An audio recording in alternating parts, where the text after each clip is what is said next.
The impact of childhood trauma is precisely that no one let us be who we are. And so we lived into their expectations. In order to survive failures of love, we asked the question, who do you need me to be? I'll be nice, I'll be good, I'll be quiet, I'll be loud, I'll be entertaining, I'll be charming, I'll be less, I'll be more. Just give me the signals and I'll just tune right into that because I can't survive without your love. In the process, we build a survival self or a trauma self or an ego or just our personality. But at some point, if we're lucky, we wake up to the truth that we haven't been living our own life.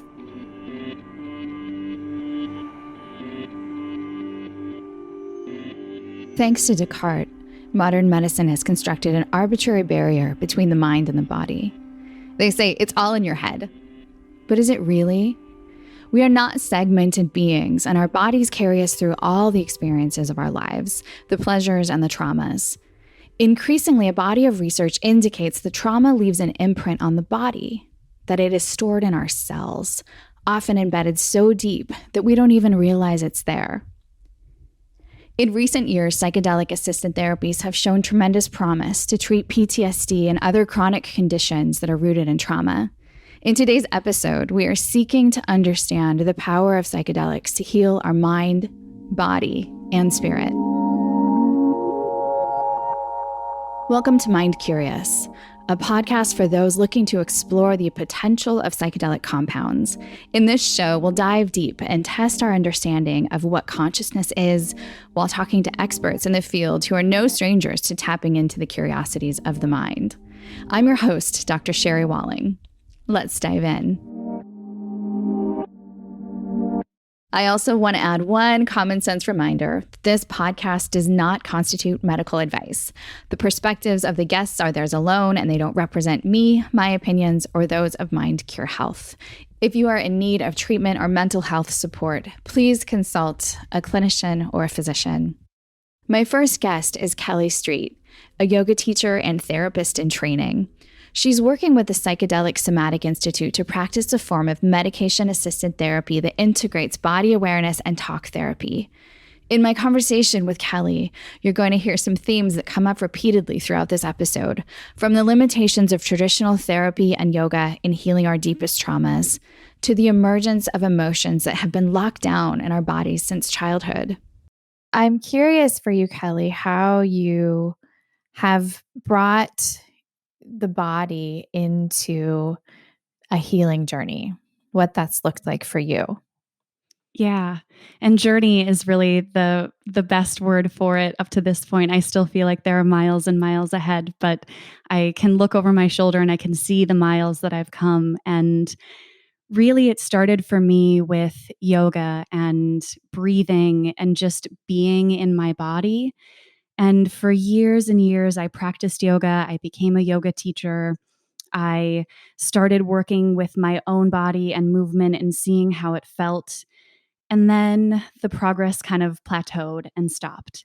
And I was introduced to internal family systems therapy, which has some body incorporation. And there was still something a little bit missing for me. So then when I found psychedelic therapy and working with ketamine in a somatic way, it was just this whole new level, this whole new world opened up to healing and noticing that all of this tension that I'd held in my body and all of these blockages that I had and all of this pain that I would have in different areas, I started to understand why, and I started to actually work with that pain. So let's go back to yoga piece, because I want to talk about each piece of that journey. But what did yoga add to your life that maybe you were longing for? You talked about breath and sort of experiencing your body in a new way. How do we get so detached from our bodies that we need these wake ups? What was that like for you? Yeah. I mean, I think for me, I know my body felt like a scary place for a long time to be, and experiencing trauma and all of the things that happened to me over my life, all of those things just really, it felt like a hard place to live. And so for me, yoga was not like other workout methods. It was something where I was able to come in and to slow down and to center, really just to breathe into parts of my body that I hadn't visited before, that I didn't want to deal with. And one of the things that has become really, really meaningful for me is that for years and years in my yoga practice, doing any sort of a back bend or a heart opening exercise would send me into an immediate panic attack. Just couldn't breathe. It was so scary to go there. And eventually, through all of this work that I've continued to do, I now can go into those poses and experience them without the panic. Without that like deep discomfort around how vulnerable your body is, your throat, your heart center, the center of your body is in those positions. You know, I think sometimes about being a traveler, you know, somebody who loves to go on trips, and you kind of walk into spaces sometimes and you just realize, wow, something happened here. So, like Normandy in France, I visited when I was maybe 20. And I think it was my first really visceral experience of like the extent of death and loss that happened in that very place many, many years earlier. And so the place has a memory, right? The place has a sense, and you walk differently there. I'm so impacted by the fact that that's how our bodies are, right? Our bodies are this like map of our own history. And there are all of these places tucked away in our bodies that hold a story that we may not be able to access. And it has a feeling. So for you being in that back bent, heart open, like throat and chest exposed position feels like it's some Normandy for you. Some battle was fought there. Some scary thing happened and your body holds the story. Yeah, absolutely. That's a beautiful way to put it. I love that. And I think one of the challenges, of course, in therapy or in many of the healing journeys that are readily more traditionally accepted or more traditionally practiced as modern Western American people, is that we don't have great access to those battlegrounds, to how to get there, how to walk there gently, how to dwell there. And maybe we don't know exactly what was happening with you in that yoga practice, but by showing up and breathing and trying over and over and getting a little closer and a little closer, it broke loose. So what was the plateau for you? Or, you know, it sounds like you had all of this wonderful healing experience through yoga and you came to a place where you wanted to push further or grow more. Yeah. I, like so many people, happened to come across an article written by a man who had an experience with psychedelic therapy. And he talked about how he suddenly felt a lot of movement in his body and he sort of shook for the whole experience.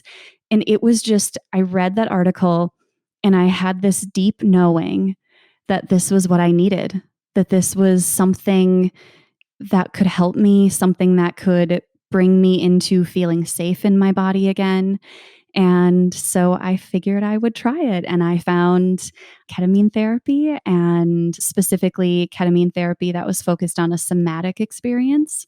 So it brought about a focus on the body and not just on the mind, or not just sort of traveling away. And that felt a little bit more like something that would lock in an experience for me. So what's that felt like in your body to participate in ketamine supported, ketamine assisted psychotherapy and have a very physical experience happening while you're sitting with a therapist and working through a story or a memory in your life? First and foremost, it is wild and it is weird and it is a little bit crazy. And I think people come out of each session, because I've been talking with other people who are doing this work, and you come out of it and you go, well, that was weird. And because it's just that the stories that are locked inside of our bodies, they sometimes come out and present themselves in ways that you wouldn't normally process something if you were just in a talk therapy situation, which I think is part of the magic of it, is that you're able to then not be embarrassed or to not hold back and to just complete the action your body needed to complete, or to shake something out or scream. I had a really, probably one of my most meaningful experiences. I just screamed. And it was like no holding back, full body, full volume. Yes, my entire body clenched from my fingers to my neck to my toes, everything. And I screamed for the little girl inside of me that was terrified and needed to get that out. And then it was done, and I could let go of that. What felt different in your body after releasing that little girl scream? Was there a place that felt different? Did you carry yourself differently? What shifted around? I felt a power that I had never felt before, and a joy. I mean, you wouldn't think that a terrifying scream would feel joyful, but I also had a part of me that was just rooting for that little girl to get that scream out, and went, oh, finally. And so that was the other part of it, was the relaxation and the security and knowing that I had done it. I had screamed when I needed to scream, and I had taken care of myself in that moment. When Kelly first learned about psychedelic therapy, she knew instantly that she needed to try it. Not so for Dr. Jeff Sawyer, founder and CEO of the Remedy Clinic in Minnesota. Jeff wanted to be a physician ever since his family doctor supported him through a bad case of the mumps. But when he completed his medical training, he discovered that primary care providers have to churn through patients 15 minutes at a time without giving them the attention that they deserved. Jeff wanted to do things differently, and his career steadily became more focused on a deeper level of healing. Today, as a psychiatrist, Jeff practices ketamine-assisted therapy, which you may recall Kelly describing as wild, weird, and a little bit crazy. This treatment uses small doses of the anesthetic drug ketamine to treat conditions like chronic depression, PTSD, and more. Jeff has had extensive training in primary care and mind-body medicine, but it wasn't until he began training to work with ketamine that he was converted by the profound impact of psychedelic-assisted therapy. I can use myself as a perfect example of how all of that training, and not just training, right? So it's not just training that I did professionally, it's all this personal work that I did in meditation, in yoga, in mind-body medicine skills, in mindfulness meditation. For me personally, that only took me so far. And, traditional psychotherapy and et cetera, et cetera.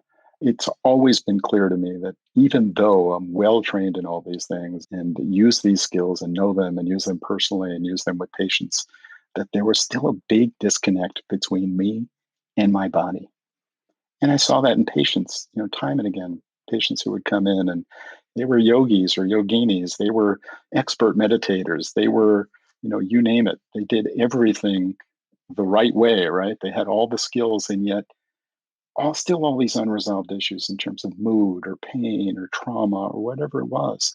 So there was something missing, clearly. And for me, so there was a search for me both personally in terms of how do I get to the next level for me personally and have that also inform my ability to better help patients, but also for patients. Why is it that, all this stuff that we have, the best stuff we have, isn't enough, right? And so when I stumbled upon all the research around assisted psychotherapy, and particularly the work that you and I trained in, the PSI work, the psychedelic somatic interactional psychotherapy, it was like, wow, this really sounds like it's the access to go to the next level of really getting to these somatic pieces of trauma that are the fuel for ongoing depression and relational difficulties and what have you. So I read about it, I heard about it, I talked to Saj Rasvi, who developed this particular style of psychotherapy or school of psychotherapy. I had been actually looking for a type of somatically oriented therapy that would fit what I was both looking for personally, but also as I wanted to bring more to providing ketamine treatment, that was what I wanted to do. I didn't want a traditional sitter model that just had people do ketamine and then integrate after the fact what they discovered about themselves. That seemed a little too fantasy-like and unbelievable. But this work really, to me, seemed to bridge the gap of actually facilitating. And again, what I liked about it is that the work is not about the substance itself. It's not all about take a high dose of ketamine and have a meet God experience or a high dose of psilocybin or wherever. It's really using the medication as a facilitator of the therapy. What I've seen in all of reading through their work and experiencing it and reading some of their outcome data and then going through the training is that it does seem to tap into a place that I've never been able to personally tap into before. I've never, and again, I've seen this in patients. All this, work, meditation, yoga, I've never really manifested anything in my body from any of that. Can I get to a place of feeling grounded and having better self-regulatory skills and less stress doing all those things? Absolutely. Has anything ever manifested through my body in that? No. And when I saw the PSI work initially and saw a video of a patient going through it, it was intense and very moving to see that. And I actually cried at the end of it. And then the first thoughts I had were, that's really cute, but that won't happen to me. I mean, it was like, I didn't believe that, that happened to that guy. Just kind of, I'm a skeptic at heart. And I looked at it and said, this guy's just very dramatic. And that's never going to happen to me. And I was shocked when stuff started coming out in my body through this work. It was like just incredible. And, it's like one session built on the next. And, not like it was the be all and end all, like it cured me in 8 sessions, but it definitely felt like a foothold that I never had before in the beginning of something, for sure, which hopefully the training and ongoing work will take me to.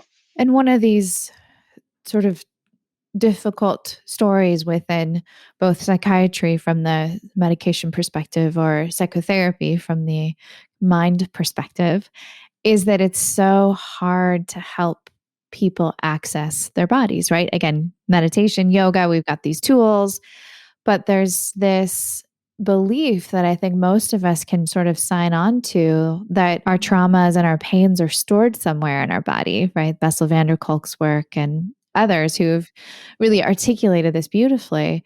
But man, how to get there, how to find that place in the body where that trauma is held, whether it's in a shoulder or a knee or a left toe, trying to figure out how to unlock those places. And I think that's what this ketamine assisted psychotherapy model is really good at, helping to bring those pieces together. I mean, there are so many layers to this. And, there's the piece of where it's stored and releasing it, but there's also the recognition for me, again, personally, as well as for patients that, so much of this trauma influences behavior, relationships, reactivity that people just don't know where it's coming from. It's like, well, why do I keep reacting this way?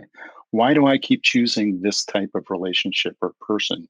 I get it. I understand it. And again, I can talk about me personally or how patients perceive this. I'm intelligent. I'm well-trained. I've done a lot of therapy. How is this possible that this keeps playing itself out over and over again? And it's that connection between what's stored somatically and how you're kind of stuck in that fight or flight response in perpetuity unless you can access that and process it through, as well as, again, I think the uniqueness of the PSI work is that it is not just about treating depression or trauma, but there is the ability, because it is a fully fledged psychotherapeutic model, to work through attachment issues, relational issues, transference issues, all things that would be part of a more typical standard psychotherapy. But unfortunately, again, in this day and age, a lot of that is kind of lost, but again, in a way that's more effective and efficient.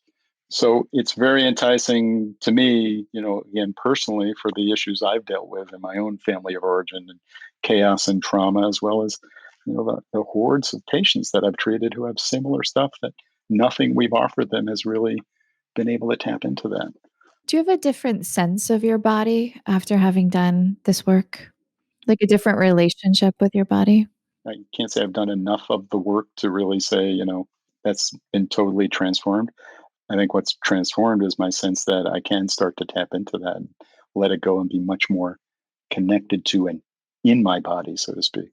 And I think one of the most frustrating things I've had in my life, um, I'm an athlete. I've always been athletic. Played high school sports. I've always played competitive sports and been athletic and done athletic things. And even when I couldn't play competitive sports, although frankly played pickup basketball until I was in my mid 50s, couldn't give that up. But I saw myself as an athlete and someone who was in my body, right? Coordinated, skilled, all that.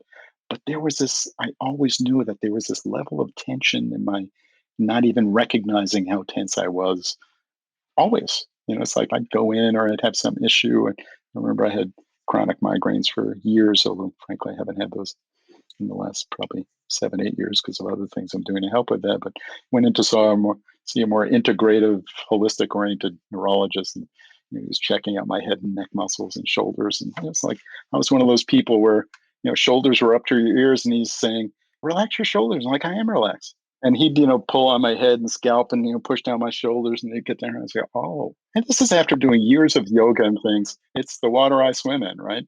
Can't see it. And so, again, doing yoga and all these things, and yet still this big disconnect, which I knew, and I couldn't figure out how do I traverse that, right? But this access to actually knowing there is like crazy stuff stored in my body that's kind of scary to have it come out. Although, again, if it's not coming out, where is it? It's in you, right? Scarier to have it come out or to patients hold are it? always worried about that. I don't want to have that stuff come out. It's like, well, that stuff is living in you, right? And it's having an impact in terms of mood and relationships and reactivity and all that. So seeing something that can actually access that and let it go is like, wow.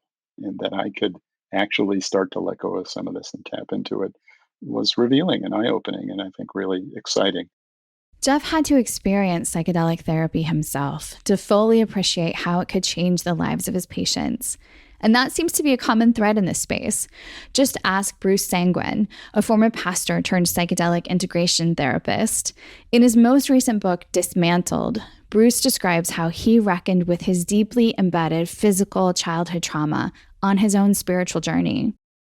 So your book, Dismantled, I know you've written a few books, but Dismantled is the one that I came across in which you tell some of your journey in how you've shifted vocationally and psychedelics played a central role in your healing journey. And I think one of the things that I so appreciate about the way that you wrote the book is just the intimacy and intensity with which you talk about your own healing experience and the relational experience that you had with your therapist going through some of this process. There are two kinds of streams that I took. One was with ayahuasca, and I had 50 or 60 experiences with ayahuasca. And there the emphasis is quite a bit on self-sufficiency. So you're kind of left alone with everything. And frankly, there were times when I needed more support. And then I went into psychotherapy using, with my therapist and mentor, Andrew Feldmar, whom I'm incredibly grateful for, using a combination of MDMA and LSD.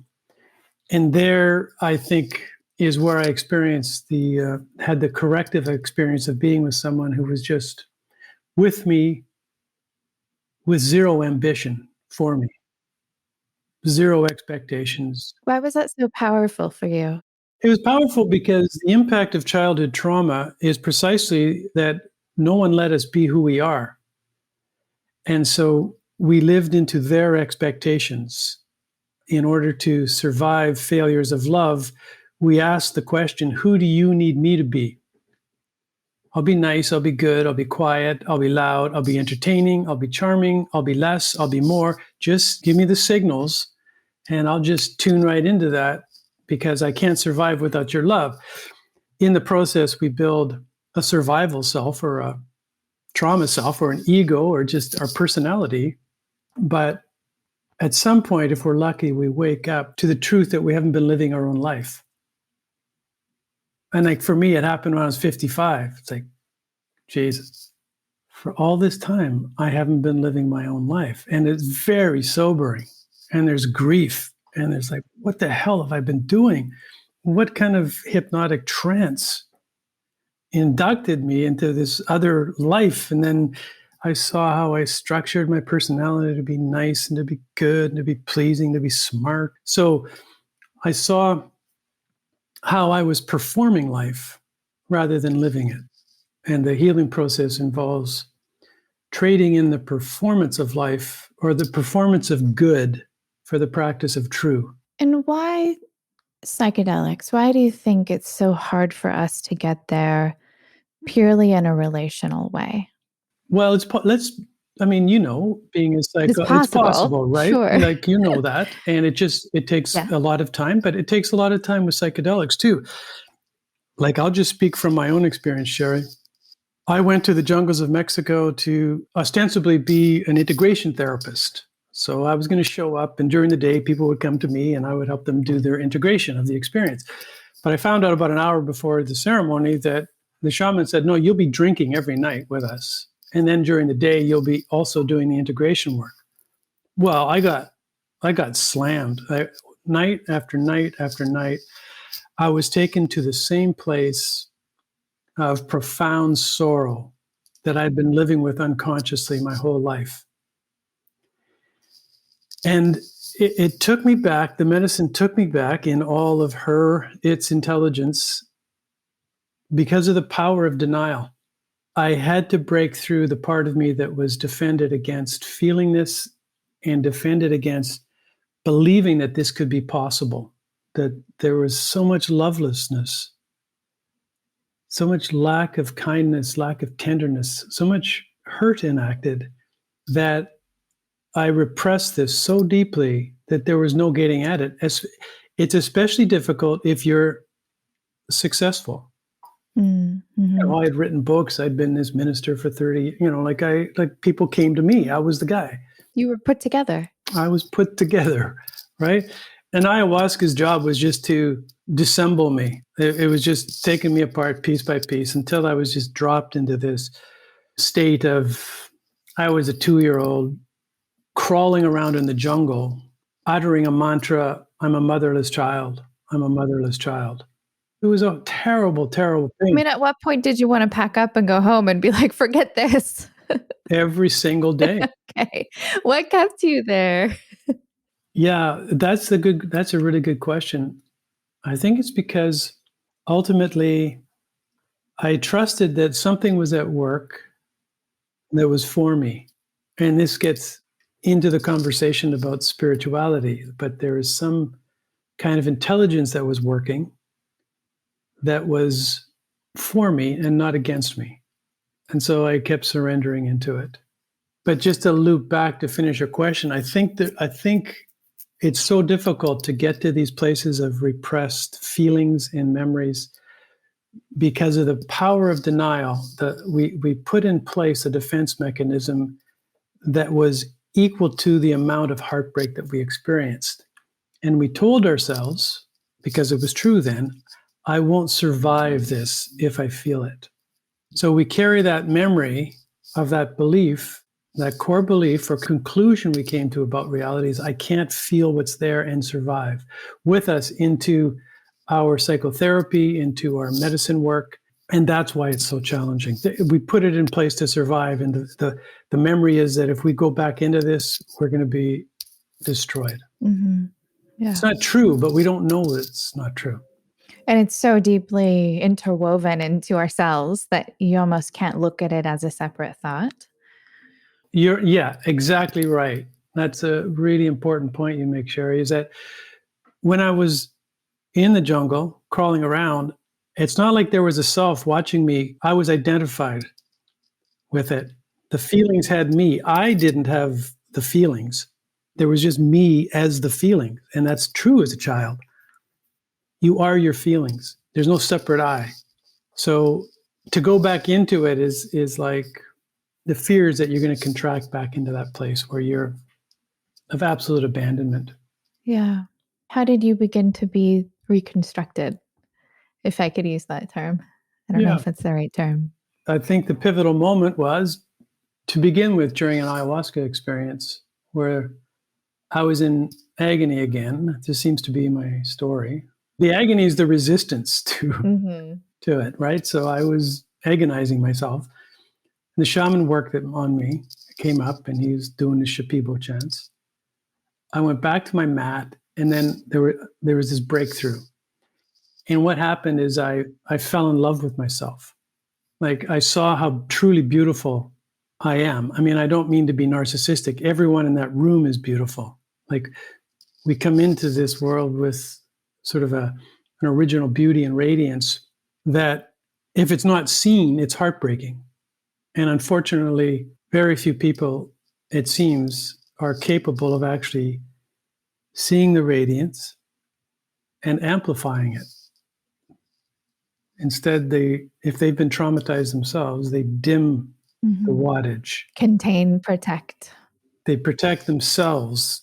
The anxiety is like, if I let this radiance out, like it's too much for me. It's going to remind me of my own trauma and what happened to me when I was a child. So it's better yet to just level the playing field, keep the wattage down, and in that process, we break our children's hearts. And so I was lying on the mat and I just got that. And it was the first time in my life, like, I remember saying to myself, oh, this is what they mean by self-compassion. Oh, I didn't I sort of got the concept, and I was, yeah, I get it, self-compassion. It's like, but here it was, I was loving my shoulder where I was injured. I was loving my knees. I was speaking to my heart and giving thanks in my lungs and my bowels and the cells of my body. And I was just so grateful for, despite how I had treated them, how they just kept going. And so it was a real pivot for me that I've never fallen back into self-loathing. It's so striking to me the way you describe that as such an embodied process. I mean, on one hand, you're talking about a way of feeling about yourself, but it's so specific to shoulder, toes, cells. Yeah. And it's such an embodied love, as opposed to the spiritual or the psychological, right? It really lands in your body. Yeah. Thanks for picking that up. Because it's like I shifted from sort of being a separate self to being in relationship with every part of me. So it was a relational shift where I broke out of isolation into relationship with my hands and to my toes that I had broken playing volleyball, and to my left knee that was, destroyed from basketball. And so, yeah, it was very much a survey of my entire body and bringing tenderness.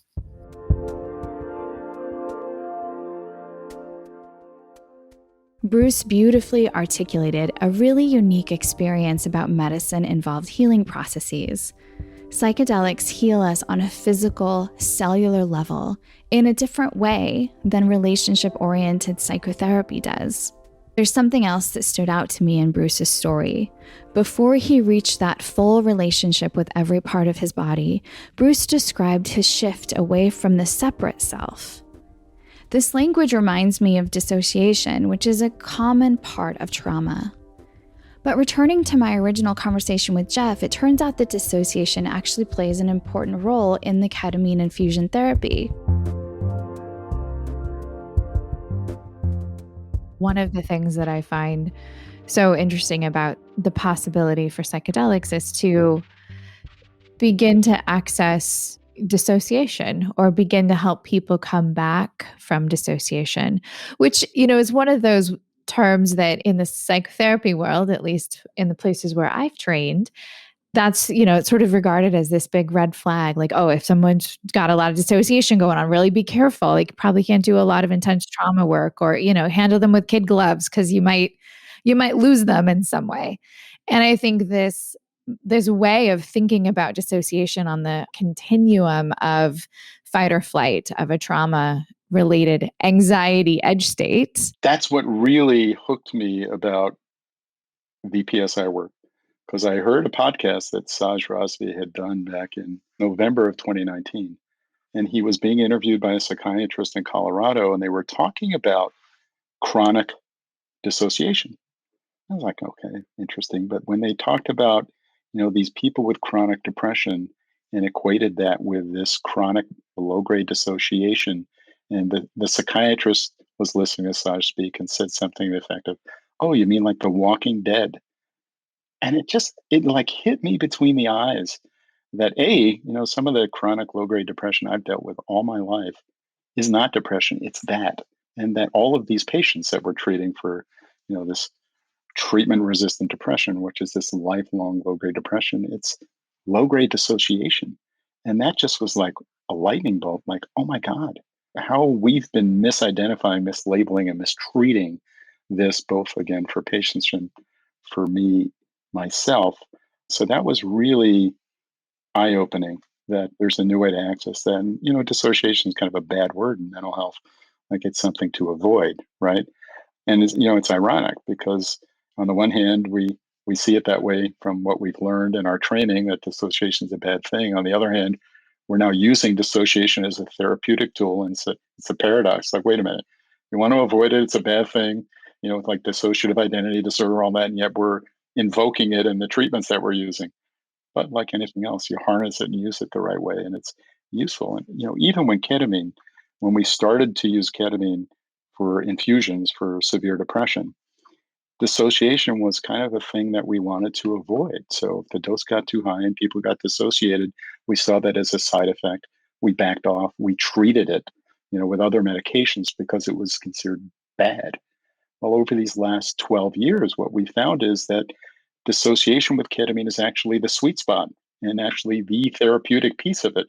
And so we now try and titrate infusions, if we're doing IV infusions, to having people dissociate for at least 15 minutes of the 40-minute infusion, because that seems to be the therapeutic piece. So it's a reframing of what dissociation is and whether it's bad or whether it's actually valuable and how to harness it. Again, I think that psychedelics bring us to a completely different lens for how to view the world of mental health or wellness than we've had before. So we've talked about how psychedelics influence the mind and the body. But what about the spirit? For Bruce, faith has always been an important part of his life. Before he became a psychotherapist, he worked as a pastor. But during his experience with ayahuasca, he gained a new perspective about his religious belief. How does the pastor part of you, the clergyman, play in these spaces? I know that's not your vocation anymore, but I'm curious how you sort of weave together this formal training as a psychotherapist, the psychedelic world, your past spiritual and current spiritual understandings. Yeah. Well, it's interesting, like post-psychedelic healing journey, and I'm still in it, but one of the things I often realize is that I wish I had known this while I was in the church, because what happens is that because the teachings of Jesus and the teachings about Jesus are so ingrained in me, during the ceremonies, what would happen was, like, for example, the cross would come up as an image, and all of a sudden I'd do a whole riff on it in the psychedelic space, and the meaning changed. And I went, gee, like literally Jesus, like Having a different conversation with Jesus. different conversation with Jesus, where I realized, well, here's one example of like a riff. It's like the cross of Jesus, Jesus died for our sins and, all of that. And what I got, whether it's true or not, I don't know, but what I got was that Jesus wasn't dying. And the reason I got this is that I was in a kind of bliss state in a room with 25 other ayahuasca people who were journeying, and they were puking and they were screaming and they were all, and I realized these are all warriors and they're participating in the redemption of the violence in their ancestral lineage. Mm-hmm. And so they're basically saying it stops here. I will do this work, not just for myself, but for my ancestors and for any future ancestors. It ends with me. So I really got, it's a profound act of social justice. It's not navel gazing. And it's not even primarily about the person who's undergoing the experience. So then I said, well, this is maybe what Jesus was doing on the cross. He wasn't dying for everybody's sins. He was suffering that which was his to suffer to end the ancestral violence of his lineage. And if the gospel story is anything, it's not about believing anything. It's a story of initiation into a path. So we have to undergo what Jesus underwent if we're true followers. And that means going to the cross, which means participating in the redemption of the violence in our ancestral lineage.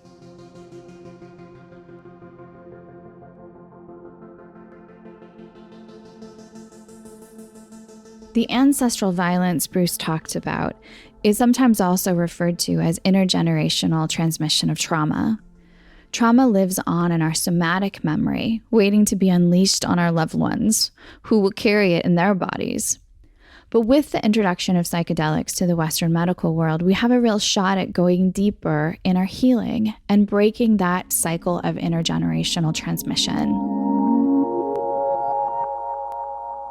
I want to thank my guests, Kelly Street, Jeff Sawyer, and Bruce Sanguin, for appearing on the show today. We'll have links to get in touch with them in the show notes, and if you're interested in further research on this topic, I recommend looking into the work of Bessel van der Kolk and Saj Razvi. Mind Care Health is working to expand the resources available to those who wish to pursue healing in this way. If you haven't done so, check out our newly relaunched website, mindcure.com.